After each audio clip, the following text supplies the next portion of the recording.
After nearly a year and a half of closure, Gaza's Rafah crossing has reopened, raising urgent questions about who is allowed to leave, who can enter, and what this reopening really means for Palestinians trapped inside Gaza. The Rafah crossing, Gaza's only border crossing that does not directly lead into Israel, reopened today after being shut for approximately 18 months.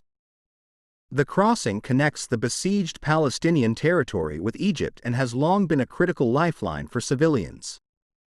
However, while the reopening marks a significant development, access through the crossing remains highly restricted.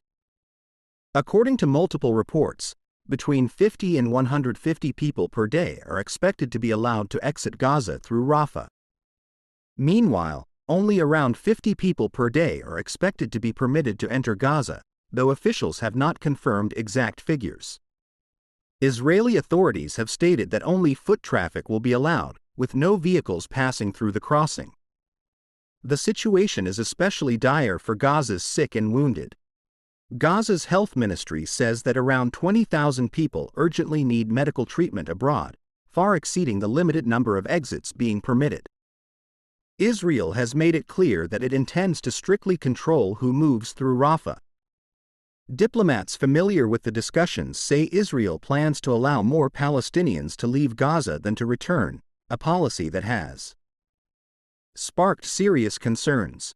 Human rights groups and regional observers warn this could indicate long-term plans for forced displacement, a fear reinforced by statements from influential figures within Israeli politics who have openly supported such ideas. For Palestinians attempting to enter Gaza, Israel's military spokesperson says individuals will undergo identity checks against intelligence-approved lists, along with thorough searches of personal belongings. However, the process differs for those leaving Gaza. Israel says it will monitor exits remotely, using a control room equipped with facial recognition technology, rather than conducting physical inspections at the crossing itself. As the Rafah crossing reopens under tight restrictions, the future remains uncertain, for families hoping to reunite, for patients seeking life-saving care, and for a population already enduring one of the world's most severe humanitarian crises.